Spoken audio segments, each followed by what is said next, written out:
नमस्कार मेरे प्यारे साथियों, बात करेंगे एमपीपीएससी प्रीलिम्स 2021 यानी कि जो आपका एग्जाम 19 जून को होना है उसकी स्ट्रेटजी के बारे में। तो उम्मीद करता हूं आप सभी स्वस्थ होंगे, मस्त होंगे और अपनी पढ़ाई बाखूबी बहुत अच्छे ढंग से कर रहे होंगे। देखिए, मैं पहले भी कह चुका था कि अब जो मेरी स्ट्रेटजी रहेगी या मैं जिन स्ट्रेटजियों के बारे में बात कर रहा हूं, रणनीतियों के बारे में बात कर रहा हूं, वो रणनीतियां अंतिम थी।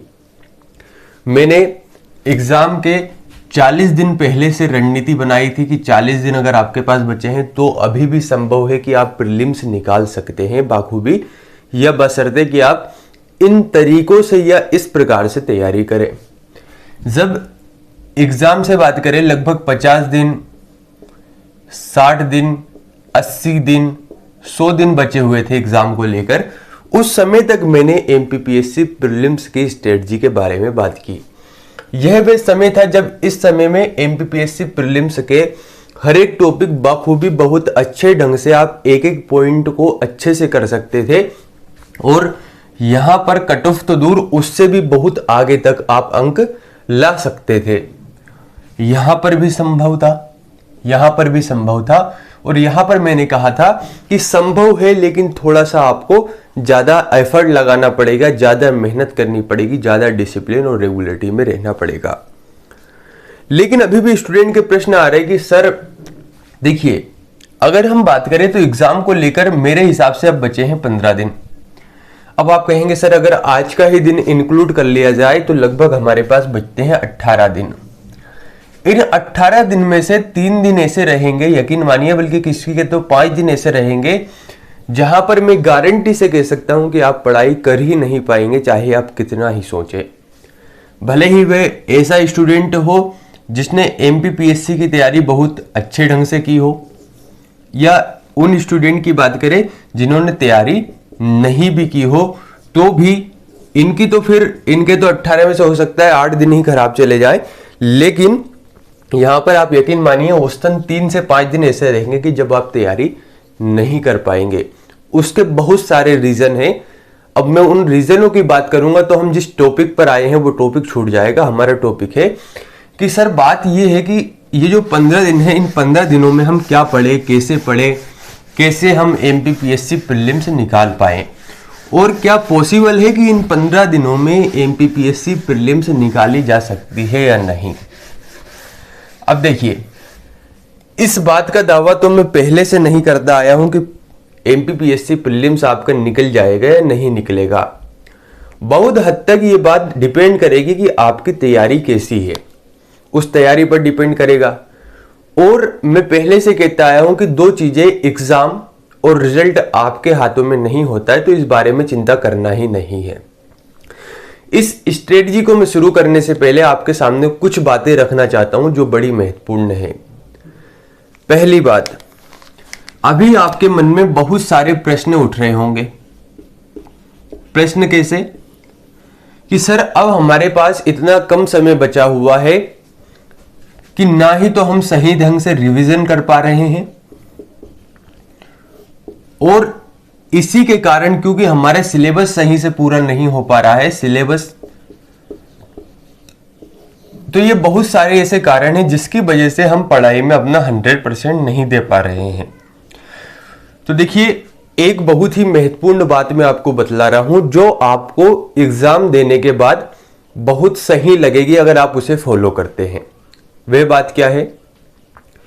अगर आप अभी मेरे साथियों इन बातों में उलझ जाएंगे कि यार रिवीजन नहीं हो रहा, सिलेबस कंप्लीट नहीं हो रहा, तो ये एक स्वाभाविक प्रक्रिया है जो हर स्टूडेंट के साथ होती है।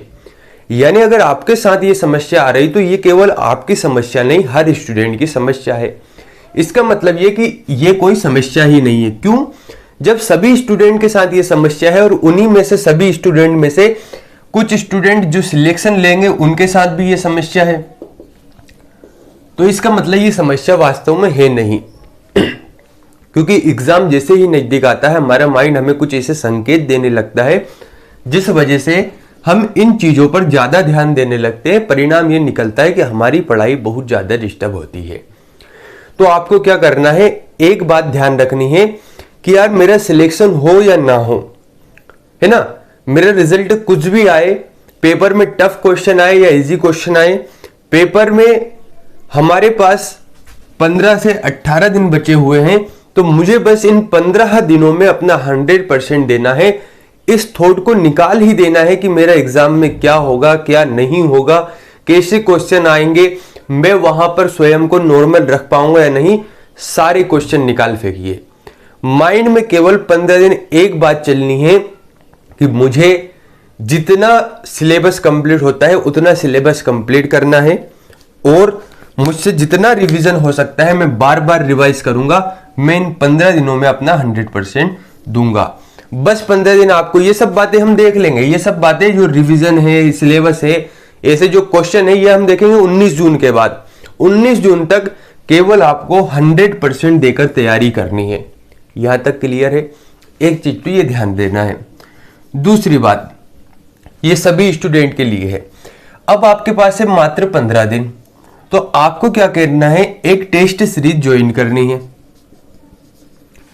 टेस्ट सीरीज ऐसी होना चाहिए जो थोड़ा सा आपको लगे कि यार ये तो एमपीपीएससी की दृष्टि से ही बनी हुई है ना। एमपीपीएससी की दृष्टि से मतलब क्या है, यानी जिस प्रकार के क्वेश्चन आप एग्जाम में देखते हैं उसी प्रकार का लेवल होना चाहिए। समझ रहे हो? ये नहीं कि बहुत ज्यादा सिंपल क्वेश्चन हो गए या बहुत ज्यादा टफ क्वेश्चन हो गए। मान लेते हैं या तो यूपीएससी के लेवल के क्वेश्चन आ गए या फिर बहुत ज्यादा सरल क्वेश्चन आ गए, बहुत ज्यादा इजी आ गए। तो हमें थोड़ा सा ये ध्यान रखना है कि यार ऐसी कौन सी टेस्ट सीरीज है जिसे देखकर मुझे लगता है कि यार हाँ ये तो महत्वपूर्ण है, एमपीपीएससी के हिसाब की है। लेकिन इसमें एक चीज जरूर ध्यान दीजिएगा, इसमें यह मत कर बैठना आप कि यार यहीं से क्वेश्चन बनेंगे, सर ने बोला तो यहीं से क्वेश्चन बनेंगे। नहीं, इसमें आपको क्या करना है, टेस्ट सीरीज बहुत अच्छे ढंग से एग्जाम के एनवायरनमेंट के हिसाब से आपको देना है, और इसमें ओएमआर सीट का विशेष रूप से ध्यान रखना है। कहने का मतलब, आप जब टेस्ट सीरीज दे तो आपके साथ में ओएमआर सीट होना चाहिए। जैसे ही आपने क्वेश्चंस लगाए, सही क्वेश्चन जितने हैं फटाफट आपको ओएमआर सीट में भर लेना है, फिर दूसरे क्वेश्चन करना है। इस तरीके से जैसे आप एग्जाम हॉल में पेपर देते हैं ठीक वैसे ही आपको ये देना है। अब कुछ विद्वान साथी ये कहेंगे कि सर हमारे पास तो टेस्ट सीरीज की व्यवस्था हो ही नहीं पा रही है, हम तो बाहर से तैयारी कर रहे हैं, तो अब हम क्या करें। तो उनके लिए सिंपल सा सॉल्यूशन है, पुराने लगभग 5 से 10 साल के प्रश्न एमपीपीएससी के लगा लीजिए और ओएमआर सीट भर लीजिए। 3 से 4 प्रश्नों का फायदा आपको उस समय वहां पर मिलेगा, भले ही यहां से क्वेश्चन आए ना आए। लेकिन जो आप कुछ गलती करते थे ना कि यार बनते हुए क्वेश्चन गलत हो रहे हैं, वहां पर जब आप बैठेंगे तो वहां पर ओएमआर सीट में आपकी गलती नहीं होना चाहिए। तो ये कुछ सामान्य सी बातें हैं कि प्रश्न को लेकर है, टेस्ट सीरीज को लेकर। तीसरी चीज, अभी आपको इस बात में नहीं उलझना है कि एमपीपीएससी का कट ऑफ क्या जाएगा, है ना। ये स्पेलिंग सही है, मेरा थोड़ा इंग्लिश कमजोर है, ये सही है या ये सही है? ठीक है, जो भी हो आप समझ गए होंगे बात को कि एमपीपीएससी के कट ऑफ की बात अगर हम करें कि कितना यहां पर लिस्ट जाना है। अभी बहुत सारे स्टूडेंट इस बात में भी लगे हैं कि यार लिस्ट क्या जाएगी, क्या ऐसा तो नहीं कि पेपर टफ आ गए तो पिछली बार की तरह ही लिस्ट जाएगी, सरल आ गए तो पिछली बार की तरह नहीं, पहले की तरह लिस्ट जाएगी। तो अभी आपको ये बातें छोड़ देना है।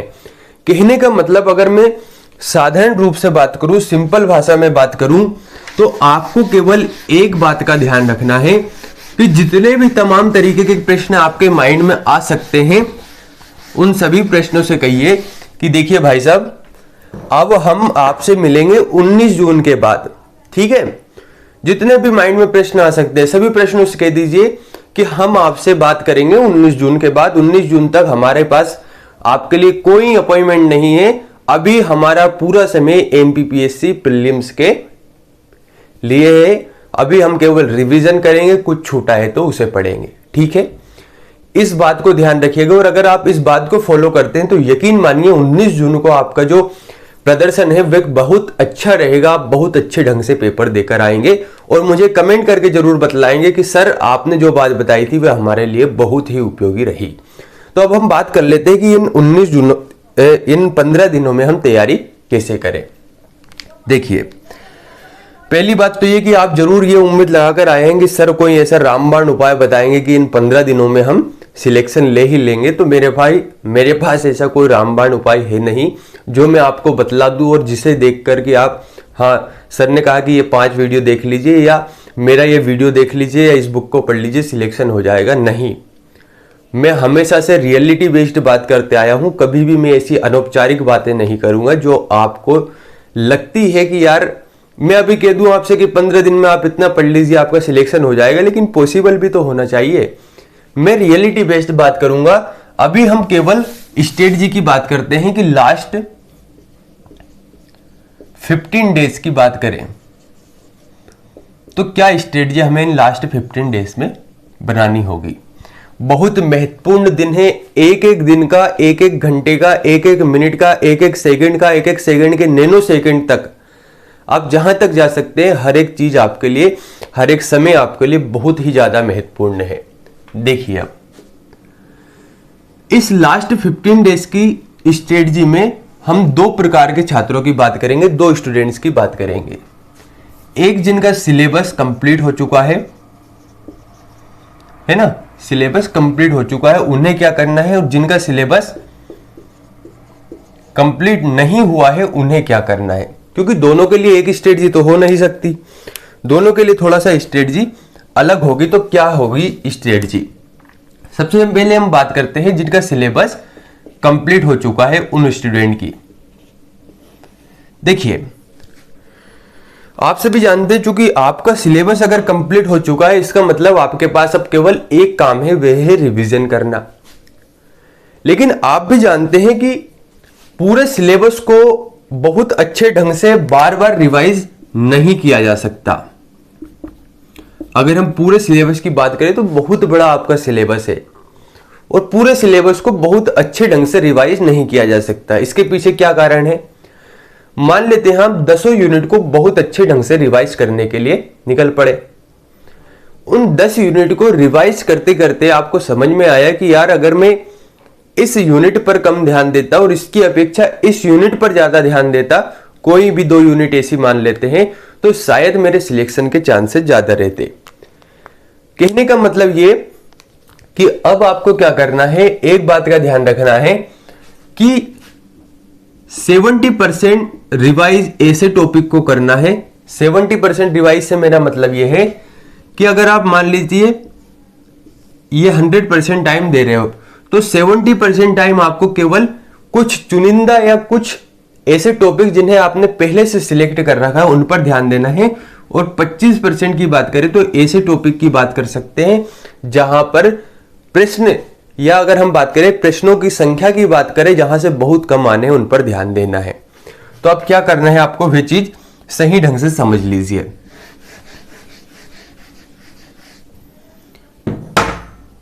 देखिए, आपको पहला काम यह करना है कि सबसे पहले ये देखिए कि जो आपका यूनिट 10 है यानी आयोग है, इस आयोग के रिवीजन के साथ, क्योंकि आपका सिलेबस कंप्लीट हो चुका है तो मैं मानकर चलता हूं कि आप टेस्ट सीरीज जरूर ज्वाइन कर रहे हैं।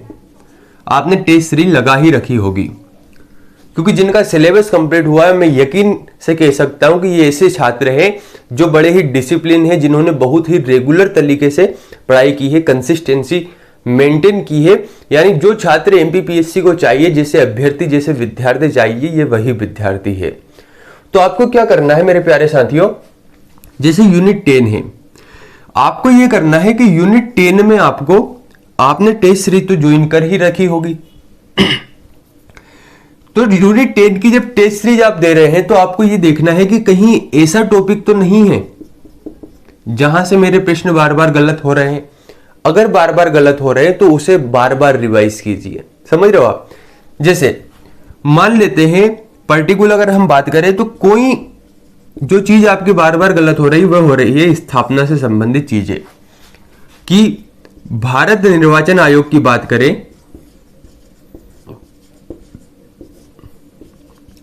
तो भारत निर्वाचन आयोग की स्थापना कब हुई? मान लेते हैं ये प्रश्न आपका बार बार गलत हो रहा है, ठीक है, कि मान लेते हैं अनुसूचित जाति आयोग की बात करें, राष्ट्रीय अनुसूचित जाति आयोग, तो बार बार ये प्रश्न गलत हो रहा है कि यार इसका गठन कब हुआ, इसकी स्थापना कब हुई। कहने का मतलब आपको पर्टिकुलर चीज समझ में आ गई कि मेरे से जो गलती हो रही वह गलती हो रही फैक्ट वाली, जो फैक्चुअल क्वेश्चन है वहां से मेरी गलती ज्यादा हो रही, तो ये गलती हमें पकड़ में आ गई।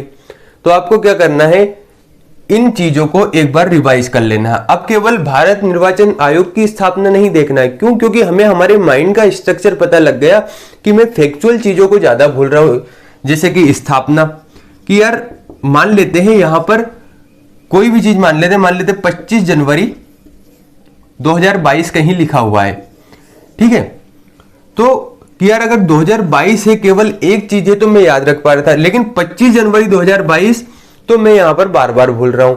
तो आपको एक चीज समझ में आ गई कि जो फैक्चुअल चीजें हैं, स्थापना वगैरह है, यहां मेरा कह सकते हैं ज्यादा भूलने का सिस्टम हो रहा है, तो मुझे अब ये गलती नहीं करना है। तो आपको क्या करना है, आयोग के जितने भी स्थापना की बात करें, गठन की बात करें, वे सभी स्थापना या गठन को आपको बहुत अच्छे ढंग से एक बार फिर से रिवाइज करना है, फिर टेस्टरी लगाना है। तो अब आपको रिवीजन करना है पहले तो सबसे पहले आप रिवीजन कीजिए आयोग का रिवीजन कर लिया। आयोग के रिवीजन के बाद आपको काम करना है आईटी, यानी कि अगर हम बात करें information and communication technology unit 9 को आपको बहुत अच्छे ढंग से देखना है। इसके बाद देखना है एमपीजीके को, क्योंकि एमपीजीके अपने आप में ही बहुत बड़ा सिलेबस है और स्वयं में ही अर्थव्यवस्था मध्य प्रदेश की, राज्य व्यवस्था मध्य प्रदेश का, भूगोल, नदियां, पठार, पर्वत, झरने, यहां पर वन संपदा, मध्य प्रदेश का इतिहास, संस्कृति, साहित्य, लोक गायन, लोक नृत्य, बोली, भाषा, ये सभी चीजें लेकर बैठा हुआ है। तो यहां पर आपको एक चीज ध्यान देनी है, क्योंकि आपका सिलेबस कंप्लीट हो चुका है इसलिए मैं ये बातें बता रहा हूं, वरना आपके लिए बहुत कम चीजें होती। तो आपको क्या करना है कि यहां से 30 प्रश्न बनने हैं, तो आपको यह देखना है कि सबसे ज्यादा प्रश्न कहां से बनेंगे। तो आप जानते हैं ज्योग्राफी से ज्यादा प्रश्न बनेंगे, तो ज्योग्राफी का पहले टेस्ट सीरीज लगा डालिए। फिर वही देखना है कहां से गलती हो रही उसे समझिए। इसके बाद आपको आना है हिस्ट्री वाले पोर्शन पर। इसके बाद आपको देखना है मध्य प्रदेश की राज्य व्यवस्था और अर्थव्यवस्था, इकोनॉमिक्स, ठीक है। तो एमपीजीके में यहां पर हमारे हो रहे हैं लगभग तीनों के मिलाकर 50 प्रश्न कंप्लीट। 50 प्रश्नों को बहुत अच्छे ढंग से रिवाइज कर लीजिए, ये आपका बहुत कम समय में हो जाएगा। इसके बाद आपको क्या करना है, इसके साथ ही आपको जो अगला टॉपिक है वह अगला टॉपिक लेकर चलना है, पॉलिटी, ज्योग्राफी,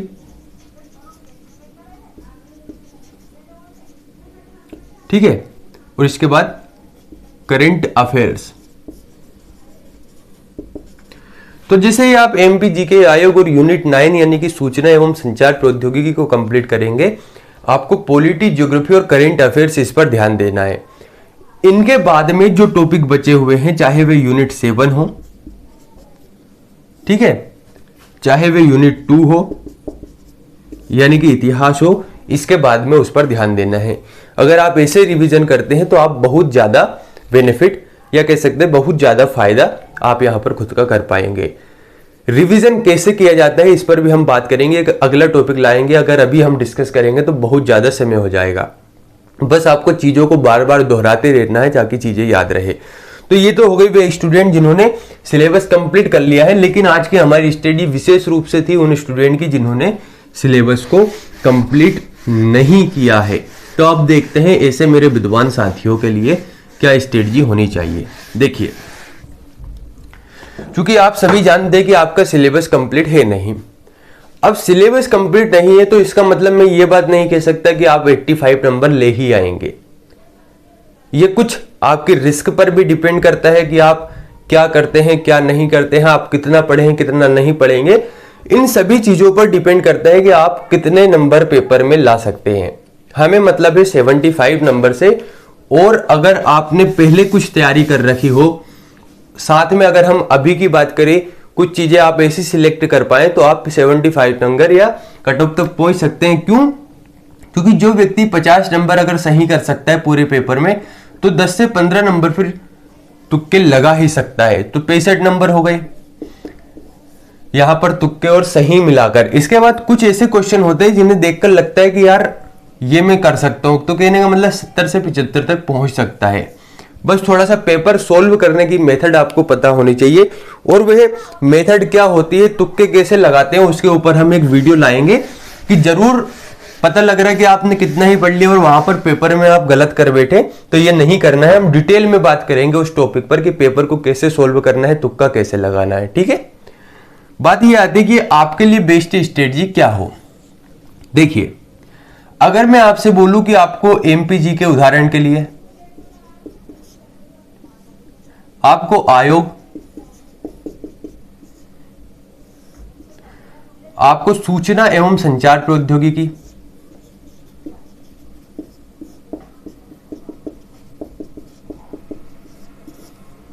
ठीक है, अगर मैं आपसे बोलता हूं कि आपको ये टॉपिक अभी पढ़ना है, अगर मैं आपसे बोल दूं कि आपको पॉलिटी पढ़ना है, फिर मैं बोल दूं कि आपको ज्योग्राफी पढ़ना है, तो आप कहेंगे कि यार सर ठीक है, आप सब बातें बता रहे हैं, लेकिन ये चीजें तो आप पहले भी बता चुके हैं और ये हमसे अब पढ़ाना जाना है नहीं, क्योंकि हमारे पास तो मात्र 15 दिन बचे हैं। इन 15 दिन में हम कैसे इन चीजों को पढ़ सकते हैं। प्रश्न आपका भी महत्वपूर्ण है, तो इसलिए मैं आपको ये बात अब बता ही नहीं सकता कि आपको इन 15 दिनों में आयोग पढ़ना है, एमपीजी का पढ़ना है। क्यों? क्योंकि केवल पढ़ना ही महत्वपूर्ण नहीं होता, बल्कि इसका रिवीजन करना उससे ज्यादा महत्वपूर्ण होता है। तो फिर क्या पढ़ना है? देखिए, आपके लिए जो सिंपल से सिंपल चीज हो सकती है मैं आपको बताता हूं। थोड़ा सा रिस्क रहेगा और इससे तो कम ही रिस्क रहेगा। अगर मैं बोल दूं आपको कि केवल एमपीजी के पढ़ना है, तो आप 15 दिन में एमपीजी के भी कंप्लीट नहीं कर सकते। जिन्होंने पिछले 4 महीने से सिलेबस कंप्लीट नहीं किया, जिन्होंने थोड़ा पढ़ा नहीं, वे 15 दिन में कैसे सिलेबस कंप्लीट करेंगे? तो आपके लिए बेस्ट उपाय क्या है? आपने थोड़ा बहुत तो पढ़ा है, मैं मान लेता हूं आपने 20 नंबर का 20 प्रश्न, तो क्या यार 20 प्रश्न तो कोई भी सोल्व कर लेगा। मान के चलते हैं आपने 35 नंबर की चीजें पढ़ रखी, 35 प्रश्न है ना, कि अगर आपसे अभी एग्जाम ले लिया जाए तो आप 35 प्रश्न मान सकते हैं। मैं बहुत न्यूनतम मान के चल रहा हूं। कुछ विद्वान साथी होंगे, अरे सर आपने कैसे 35 बोल दिया, हम तो 50 प्रश्न सही करेंगे, सर हम तो 60 अभी सही कर सकते हैं। तो मेरे भाई, मैं औसतन बात कर रहा हूं, मैं केवल पर्टिकुलर आपकी बात नहीं कर रहा हूं कि आपका सिलेबस कंप्लीट हो चुका है तो मैं केवल आपकी बात कर रहा हूं, या नहीं हुआ है तो मैं केवल आपकी बात कर रहा हूं। मैं बात कर रहा हूं उन सभी साथियों की जिनके औसतन अभी 35 से 40 क्वेश्चन आ रहे हैं, ठीक है। अगर 35 प्रश्न अभी आपके सही हो रहे हैं, तो इसका मतलब यह है कि आपको सिलेक्शन लेने के लिए आपको 75 क्वेश्चन तक जाना होगा। और 35 क्वेश्चन सही होने का मतलब है, अगर हम 75 में से 35 क्वेश्चन माइनस करते हैं तो 0, और यहां पर साथ में 3 अगर माइनस करते हैं तो बचते हैं 4। यही हो रहा क्या? कहीं गलत तो नहीं कर रहा हूं मैं, है ना? 4 3 7 75 शायद, हाँ यही सही है ना। तो अगर हम बात करें हमें कितने और अंक चाहिए, हमें चाहिए 40 क्वेश्चन, ठीक है। अगर हम बात करते हैं 40 क्वेश्चन की, 40 क्वेश्चन हमें चाहिए, तो 40 क्वेश्चन के लिए हमें क्या करना होगा? देखिए, बहुत सिंपल सी चीजें हैं जिन्हें अब मैं बहुत अच्छे ढंग से आपको बतलाता हूं। आप सभी जानते हैं आप इतने कम समय में पूरा सिलेबस तो कंप्लीट नहीं कर सकते, तो अब आपको क्या करना है? अब आपको एक रिस्क उठानी है। कैसी रिस्क? आपने पुराने पेपर तो देखे होंगे, उन पुराने पेपर को थोड़ा सा समझने का प्रयास कीजिए।